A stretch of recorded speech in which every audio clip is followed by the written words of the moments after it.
This meeting is being recorded. जी, हमारा जो module number 4 है, it's about pricing and support. कि अगर कोई ऑर्गेनाइजेशन ये डिसाइड करती है कि उन्होंने एजियर को अडॉप्ट करना है, तो कैसे वो इनिशियली एक बेसिक कैसे आइडिया वो लेंगे कि उनकी कॉस्ट क्या आएगी, उनका खर्चा कितना होगा। तो उसके लिए बेसिकली माइक्रोसॉफ्ट एजियर सब्सक्रिप्शन हैं। बेसिकली ये सब्सक्रिप्शन है, चूँकि सर्विस है तो इसको सब्सक्राइब किया जाता है। एंड मैनेजमेंट ग्रुप्स हैं जिनके थ्रू आपने एजियर को मैनेज करना है।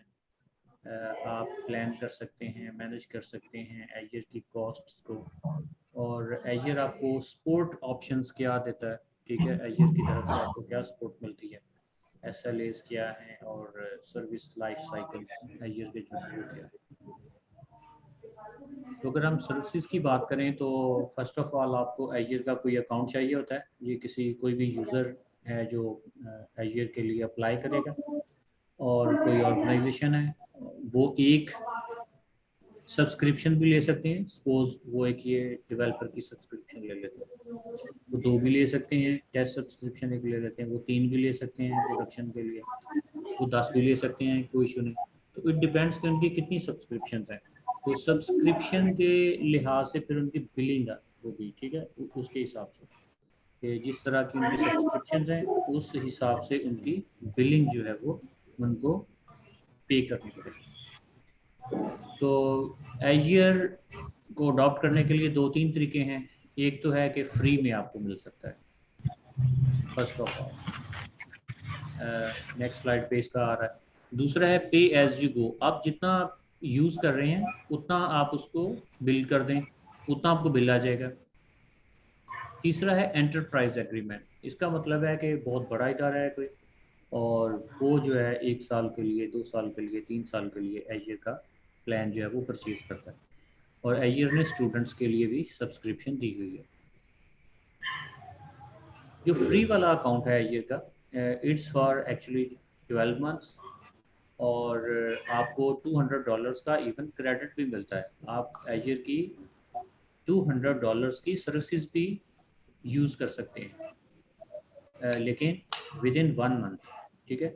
उसके बाद जो बाकी की जो सर्विसेज हैं वो ऑलवेज फ्री हैं, ठीक है। तकरीबन 25+ सर्विसेज हैं वो फ्री हैं। तो सर ये सिर्फ पाकिस्तान के लिए है? नहीं, ये सब के लिए, ओके सर। ठीक है। और मैनेजमेंट ग्रुप्स क्या हैं, ये हमने पहले भी देखा था कि हमारे पास मैनेजमेंट ग्रुप्स हैं। वो एक्चुअली सब्सक्रिप्शंस बाय करते हैं, और सब्सक्रिप्शंस में हमारे पास रिसोर्स ग्रुप्स होते हैं, और रिसोर्स ग्रुप्स में हम रिसोर्सेज जो हैं वो यहाँ पे रखते हैं। तो ये एक तरह से एक ट्री बन जाता है, और support up to 6 levels of depth. Costs की जब हम बात करते हैं तो अगेन हम एंटरप्राइज लेवल का एग्रीमेंट कर सकते हैं एजियर के साथ। और इसमें एक नेगोशिएटेड अमाउंट, यानी आप उनके साथ बातचीत करते हैं, रेट्स पे डिस्कशन होती है, और एनुअली मोस्टली कोई बिल जो है वो आप उस पर एग्री करते हैं, एजियर एग्री करता है, और आपका एग्रीमेंट हो जाता है। एक है कि कोई यूज़र है वो कहता है कि मुझे एजियर चाहिए, तो वो directly go to the web, Azure का जो लिंक है, और वहाँ से जाकर उसको एजियर की वेबसाइट से परचेज कर ले। अगर आपका सॉल्यूशन क्वाइट कॉम्प्लेक्स है तो then you can contact with the cloud solution providers. आप माइक्रोसॉफ्ट के पार्टनर्स के साथ कनेक्ट कर सकते हैं, और वो फिर आपको कोई सॉल्यूशन जो है वो आपके लिए कुछ सजेस्ट करेंगे, आप उस सॉल्यूशन को अडॉप्ट करेंगे। लेकिन कॉस्ट से रिलेटेड कौन से फैक्टर्स हैं जो आपकी कॉस्ट के ऊपर अफेक्ट करते हैं, उनमें डिपेंड करता है कि आप क्या रिसोर्सेज ले रहे हैं, ठीक है, क्या सर्विसेज आप ले रहे हैं, और कहाँ से ले रहे हैं। रिसोर्सेज अगेन आप स्टोरेज ले रहे हैं, कौन सी ले रहे हैं, कम ले रहे हैं, ज़्यादा ले रहे हैं, स्लो ले रहे हैं, फास्ट ले रहे हैं, ठीक है। ऐसे ही सर्विसेज कितनी देर के लिए आपको ये सर्विस चाहिए, उसकी क्या क्वालिटी होनी चाहिए, और लोकेशन में आप अमेरिका से सर्विस ले रहे हैं, आप अफ्रीका से ले रहे हैं, कहाँ से ले रहे हैं। तो ये इस तरह की कुछ चीज़ें हैं जिनके ज़रिए आपकी कॉस्ट जो है वो इफ़ेक्ट हो सकती है। और अगेन जोन्स बैंडविड्थ, ये जोन्स हमने कुछ डिस्कस किए थे कि जोन 1 में यूएस पार्ट है मोस्टली, जोन 2 में ऑस्ट्रेलिया, जापान और इस तरह से इंडिया, जोन 3 में ब्राज़ील वगैरह। तो डिफरेंट जोन्स में क्वाइट पॉसिबल कि जो आप सर्विसेज ले रहे हैं एक जोन में उसके हाई रेट हों और दूसरे जोन में उसके रेट्स कम हों। प्राइसिंग कैलकुलेटर आप यूज़ कर सकते हैं, ये एक ऑनलाइन सर्विस है और इसमें आप पहले से अंदाज़ा लगा सकते हैं कि आपको किस तरह की, सपोज ये वर्चुअल मशीन आप ले रहे हैं तो किस तरह की आपको चीज़ें चाहिए और उसके अगेंस्ट आपको कितना पे करना पड़ेगा। ठीक है, तो फॉर एग्ज़ाम्पल ये पेज नज़र आ रहा है आपको, प्राइसिंग यस कैलकुलेटर सर। वाला। जी सर। ठीक है, अब जी देखें सर। यहाँ पे ना, ये आपके पास यहाँ से आप सर्च कर सकते हैं कंप्यूट का, नेटवर्क का, स्टोरेज, वेब, मोबाइल। ये देखें, ये बहुत सारी सर्विसेज की एक लंबी चौड़ी लिस्ट है। आपको क्या चीज़ चाहिए, सपोज आप वर्चुअल मशीन के बारे में कुछ जो है वो प्राइस जो है वो देखना चाह रहे हैं। देखें वर्चुअल मशीन एडिट, इसको व्यू करें। ऐसे ही आगे एग्जांपल सिनेरियोज हैं, सेव्ड एस्टीमेट्स हैं, यहाँ से आप जो है वो एस्टीमेट्स हैं वो ले सकते हैं। ये देखें नीचे, यहाँ आपके पास वर्चुअल मशीन है और कौन से रीजन से आपको चाहिए, ये रीजन्स हैं आपके पास, और ऑपरेटिंग सिस्टम कौन सा चाहिए, विंडोज चाहिए, लिनक्स चाहिए, ठीक है, टाइप ओएस चाहिए या साथ में डिस्टाक सिक्वल सर्वर भी चाहिए, टीयर बेसिक लेवल का चाहिए, स्टैंडर्ड चाहिए। ठीक है, ऐसे ही आपको जनरल पर्पस चाहिए या ऑल कैटेगरी में है। ठीक है, और इंस्टेंस सीरीज कौन सी है, फिर इंस्टेंस क्या है आपकी, 2 कोर्स 3.5 GB रैम, ये डिफरेंट है। आपको कम रैम वाला चाहिए, ज़्यादा रैम वाला चाहिए, तो ये साथ में प्राइसेस वगैरह लिखी हुई हैं, कितनी वर्चुअल मशीन्स आपको चाहिए। ठीक है, तो और अप टाइम उनका कितना होना चाहिए, और उस पर आप पे एज यू गो मॉडल पे जाते हैं, 1 ईयर के लिए चाहिए, 3 ईयर के लिए चाहिए, क्या चाहिए। फिर डिस्क आपको कौन सी चाहिए, ये देखें डिस्क लिखी हुई है, आप यहाँ से डिस्क सेलेक्ट कर सकते हैं। ठीक है, तो एट दी एंड ये आपके पास जो है वो कॉस्ट ऐसे निकल आती है। सपोज ये मैंने रैंडमली कुछ चीज़ें सेलेक्ट की हैं, तो ये $443 हैं। नीचे आपके पास स्टोरेज अकाउंट है, कौन सा स्टोरेज अकाउंट चाहिए, ये लंबी चौड़ी कैलकुलेशन है, और उसके बाद ये वर्चुअल मशीन्स, और एट द एंड $770 आपको तकरीबन एस्टिमेटेड मंथली कॉस्ट है वो पड़ रही है। तो इस तरह से आप यहाँ से चीज़ों को कस्टमाइज करके, बैंडविड्थ कितनी चाहिए, स्टोरेज कितनी चाहिए, डिस्क कौन सी चाहिए, और प्रोसेसर कौन सा चाहिए, रैम कितनी चाहिए, तो आप इस तरह से अपनी कॉस्ट जो है उसको एस्टिमेट कर सकते हैं। फिर उसके बाद एक और टूल है that is called total cost of ownership calculator. इसका मतलब ये होता है कि आप कंपेयर करते हैं basically cost of on premises infrastructure को यूजिंग और वर्सेस एजर, कि अगर आपका अपना लोकल डाटा सेंटर हो, उसमें 10-20 सर्वर्स लगे हुए हैं, उन पे विंडोज सर्वर हैं, लिनक्स सर्वर्स हैं, उन पे डाटा बेसिस हैं, उन पे फलां हैं, तो लोकल डाटा सेंटर बनाएं तो कितना खर्चा होता है, और अगर आप एजर से ये सर्विसेज लेते हैं तो कितना खर्चा होता है। उसके लिए एक अलग से कैलकुलेटर है that is called total cost of ownership calculator. ये इंटरनेट पे अवेलेबल है, इजीली आप इनको देख सकते हैं। ये कहता है कि डिफाइन योर वर्कलोड्स, के आपके वर्कलोड्स क्या हैं, आपके पास कितने सर्वर्स हैं। ठीक है, तो आप यहाँ से बताते हैं, ये देखें वर्कलोड आपके सर एक पास। क्वेश्चन है। जी जी। सर लेट्स सपोज हम VMware नहीं लेते एजर से, हमारी एक वेबसाइट है, हम वेबसाइट रखना चाह रहे हैं, तो उसके लिए वो क्या कैसे वो स्टोरेज हमें प्रोवाइड करेंगे, यानी कोई होस्टिंग वगैरह देंगे, कैसे हमारी वेबसाइट हम उधर रख आप सकते हैं अपना डाटा सॉफ्टवेयर लेके? एज अ सर्विस की बात कर रहे हैं। हाँ अच्छा ओके, यानी हम सॉफ्टवेयर एज सर्विस लेंगे फिर। आप सॉफ्टवेयर एज अ सर्विस में जाएंगे, सिर्फ आपको ये वर्चुअल मशीन वगैरह की ज़रूरत ही नहीं है, आपको सर्वर्स की, स्टोरेज की, किसी भी चीज़ की ज़रूरत नहीं है।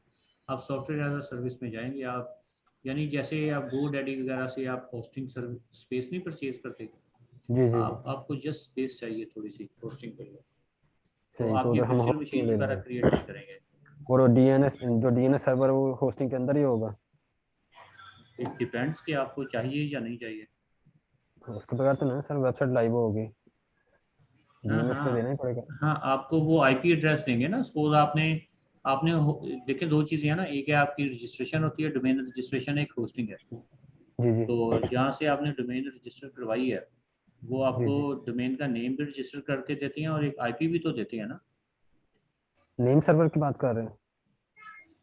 अभी मैंने एक डोमेन रजिस्टर की है, ठीक है। जी जी सिर्फ सिर्फ डोमेन रजिस्टर की है, होस्टिंग नहीं ली। तो जी जी। उन्होंने मुझे यानी नेम सर्वर नीचे उन्होंने मेंशन कर दिया कि ये आपका नेम सर्वर है। हाँ, उन्होंने कहा ना ये आपका डीएनएस है, या इट मींस कि दुनिया में वो एक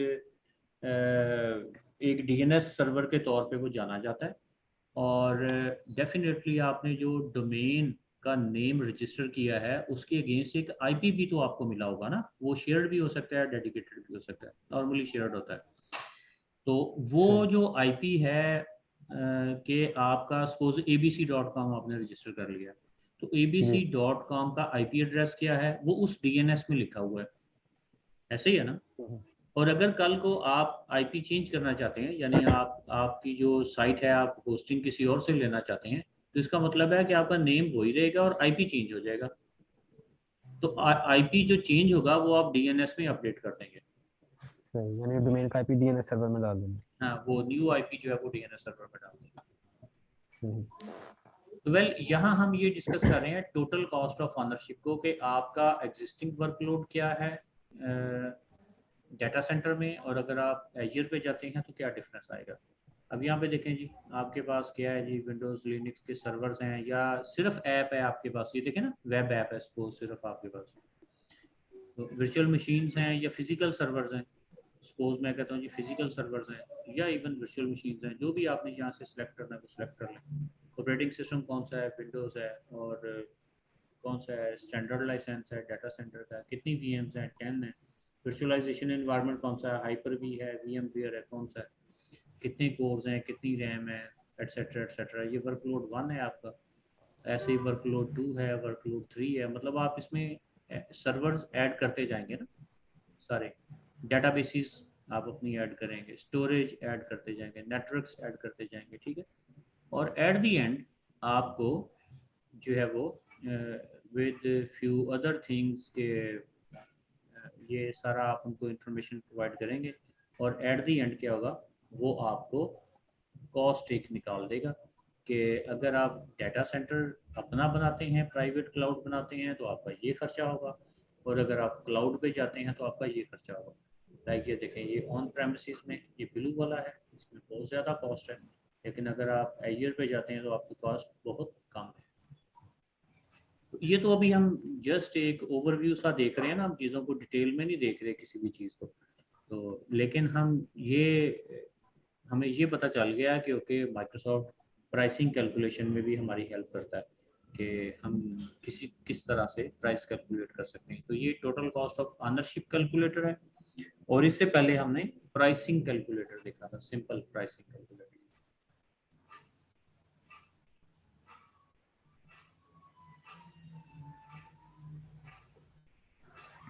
और हम कैसे हम how we can minimise our costs. तो Azure pricing and total cost of ownership calculators, इनको आप यूज़ करें, अपनी प्राइसेस हैं उनको कैलकुलेट करके देखें। Monitor usage with Azure advisor. Azure advisor हमें एडवाइस करता रहता है कि आप ऐसे पैसे बचा सकते हैं, ऐसे पैसे बचा सकते हैं। आप स्पेंडिंग्स की लिमिट डिफाइन कर दें कि हम इतनी स्टोरेज से ज़्यादा नहीं जाएंगे, हम इतने प्रोसेसर से ज़्यादा नहीं जाएंगे, ठीक है। ऐसे ही there are some other things, low cost locations हैं, और इस तरह से आप चीज़ों को मैनेज कर सकते हैं। रिपोर्टिंग, डाटा एनरिचमेंट, बजट्स, आप बजट भी इवन डिफाइन कर सकते हैं कि जब अगर मेरा इतना खर्चा हो जाए तो उसके बाद सर्विस स्टॉप कर दें। वेल एजर आपको सपोर्ट कैसे प्रोवाइड करता है, एजर आपको दो तीन तरह से सर्विस प्रोवाइड करता है। एक तो जो आपका जब आप एजर परचेज करते हैं, सब्सक्रिप्शन लेते हैं, तो बेसिक सपोर्ट आपको मिलती है, available to all Microsoft Azure accounts. If you are a developer तो आपको डेवलपर लेवल की सपोर्ट मिलेगी, then standard, then professional, direct, मतलब ये उससे ज़्यादा, और उसमें लिमिट्स होती हैं जी कि आपको ईमेल और फ़ोन के ज़रिए आपको सपोर्ट मिलेगी, डेवलपर को सिर्फ ईमेल के ज़रिए सपोर्ट मिलती है। अल्टरनेटिव सपोर्ट चैनल्स कौन से हैं, माइक्रोसॉफ्ट डेवलपर नेटवर्क है, स्टैक ओवरफ्लो, सर्वर जो फॉल्ट और माइक्रोसॉफ्ट एजर जनरल फीडबैक, ये कुछ अदर सपोर्ट के लिए एजर के प्लेटफॉर्म्स हैं। नॉलेज सेंटर में डॉक्यूमेंटेशन आपको मिलती है, सर्चेबल डाटाबेस है बेसिकली कि आपके पास कोई एजर से रिलेटेड इश्यूज हैं, कोई क्वेश्चंस हैं, तो आप यहाँ से उनको सर्च करेंगे and you will get the answer. Service level agreements क्या होते हैं कि आपके पास जो सर्विसेज हैं, जो वर्चुअल मशीन्स हैं, कोई भी चीज़ें हैं, उनका अप टाइम कितना है। तो आपको याद होगा हमने देखा था कि वो 99.9 और फिर 99.95 और फिर 99.99% अप टाइम। तो जितना ज़्यादा अप टाइम आपको चाहिए, यू एक्चुअली हैव टू पे मोर। तो ये सर्विस लेवल एग्रीमेंट इसको हम कहते हैं। इसमें हम डिसाइड करते हैं कि हमें किस लेवल की हमें सपोर्ट चाहिए। ये देखें, तो जिस लेवल की हम आपको सपोर्ट चाहिए आप वो परचेज करते हैं। तो अगर आपके पास 99.9% वाला SLA है, ये नॉर्मली यही होता है, तो इसका मतलब ये है कि आपको एनुअली 8.76 आवर्स का डाउन टाइम मिल सकता है। लेकिन अगर आपके पास 99.99% वाला SLA है, तो इसका मतलब है कि आपको सिर्फ 52.56 मिनट का डाउन टाइम जो है वो मिल सकता है, इससे ज़्यादा नहीं। अगर इससे ज़्यादा हुआ है तो then fees can be credited to you, तो आपको कुछ पैसे वापस हो जाएंगे, एडजस्ट हो जाएंगे। फिर ऐसे ही अगर आपके पास लाइक ये कोई वेब ऐप है और डेटाबेस है, इसका SLA और है, इसका SLA और है, तो ये दोनों एडजस्ट हो जाएंगे आगे जाके। ऐसे ही एप्लीकेशंस का SLA है, वो आप माइक्रोसॉफ्ट से परचेज कर सकते हैं। सर्विस लाइफ साइकिल क्या होता है कि एजर की जो प्रोडक्ट्स हैं और सर्विसेज हैं, डेफिनेटली एक सर्विस जब आती है तो टेक्नोलॉजी पुरानी हो जाती है, एक टाइम हो जाता है कि वो पीछे रह जाती है, न्यू सर्विस आ जाती है।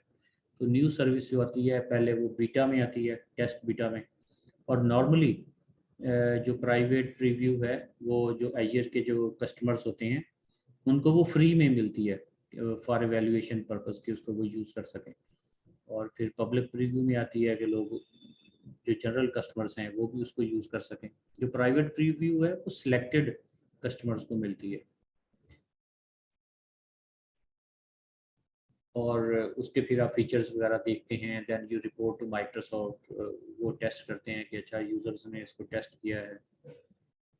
ये एजर पोर्टल है आपका, यहाँ पे भी माइक्रोसॉफ्ट के साथ आप कनेक्ट हो सकते हैं। बग्स अगर आपको मिलते हैं बीटा प्रोडक्ट्स में तो कैसे वो रिजॉल्व किए जाते हैं, कैसे वो रिपोर्ट किए जाते हैं, एट्सेट्रा एट्सेट्रा। मॉनिटरिंग की सर्विसेज हैं कि एजर की जो प्रोडक्ट्स हैं डेफिनेटली वो अपडेट भी तो होती हैं ना, तो वो अपडेट कैसे होती हैं, ऑटोमेटिकली होती हैं, मैनुअल होती हैं, आप तक उनकी इतला कैसे पहुंचती है, ये कुछ इस तरह की चीज़ें हैं।